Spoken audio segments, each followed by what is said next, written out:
It's sad for our little town, but we'll pull together, we'll work as a team, we'll carry on his legacy at the fire department. Paula Smith says it will not be the same without her uncle, Benwood Fire Chief Mike Smith, at the helm.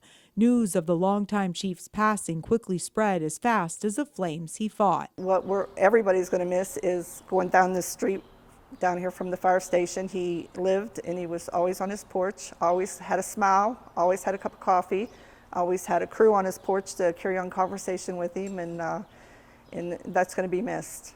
The chief was known as Big Mike at the fire station. He dedicated 64 years of his life as a firefighter, 54 of those years as Benwood's fire chief. Benwood firefighter John Waldron is one of the many who will miss the chief.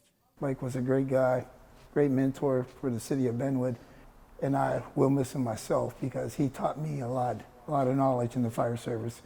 You know what I mean? So my heart goes out to him and his family. He could always make you laugh. I could predict everything he would say.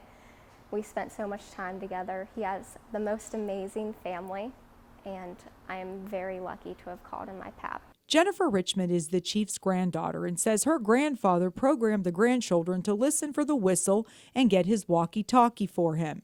Richmond recalls what happened just days before he passed. The whistle went off, and although he couldn't verbalize it to me, he pointed with his finger over to the scanner, and I knew what I had to do. I went and listened to what was happening, and I came back and reported to him where the call was going, and he just shook his head. And I think that story shows what kind of man he is, and it shows that the Benwood Volunteer Fire Department is his pride and joy. He's the most selfless man I know. I'm so lucky to have called him my pap, and I truly believe that he has earned his status of fire chief for life here. He received many awards for his accomplishments over the years, and in 2017 was awarded the Distinguished West Virginian Award by Governor Jim Justice. He showed us an outstanding life that he lived through here, through him as a person and our chief. That man right there was a spitting image of why we do it. Garson Taylor has been sworn in as Benwood's new fire chief. I don't know if he's seen something in me, but I know that man has showed me that I was something more than what I thought in myself. Taylor says he spent many hours with the chief. The new chief says he will cherish their conversations. He's hands down a class act, and he showed us all, not just myself, but everybody here, what a true leader is. The night that Pat passed away, I texted Garson and told him that he has big shoes to fill, and I know my father-in-law loved Garson and thought a lot about him and thought that Garson will do an excellent job for this community. The chief's son-in-law and former Benwood police officer, Lou Richmond, who is a volunteer firefighter now, says he had to learn how to drive a fire truck when he was a police officer. According to Richmond, working with his father-in-law was both an honor and a privilege. His heart was one that not too many people have. He didn't hold grudges. He didn't have an enemy.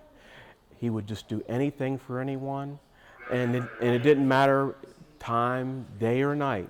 If you needed him, he would be there for you. And he was very open-minded, open-hearted, and anyone that needed something, he would take it out of his pocket and give it to them. He was very giving. He was not selfish at all, and he just wanted to do things for the community. The chief and his wife Bonnie, who worked alongside her husband at the department, also dedicated more than 100 years of service between them. Mike was something special that this community probably will never see again. Him and his wife both, they dedicated their lives to the city. They dedicated their lives to the public. At any beck and call, if it was fundraisers, if it was bingos, it was fish fries, if it was somebody that had their cat caught in a tree, or somebody that needed their pilot light lit in their basement for their stove, especially when it was floods or storms or something that tragic would happen, he would be the one that run to the building first and was ready to go. Richmond can remember one family function and what happened when the siren sounded. We had a birthday party for one of my youngest children, and the tones went off and the whistle went off. They both left the party because that was more important. And that's what really tells you the class of person he really was, him and Bonnie both.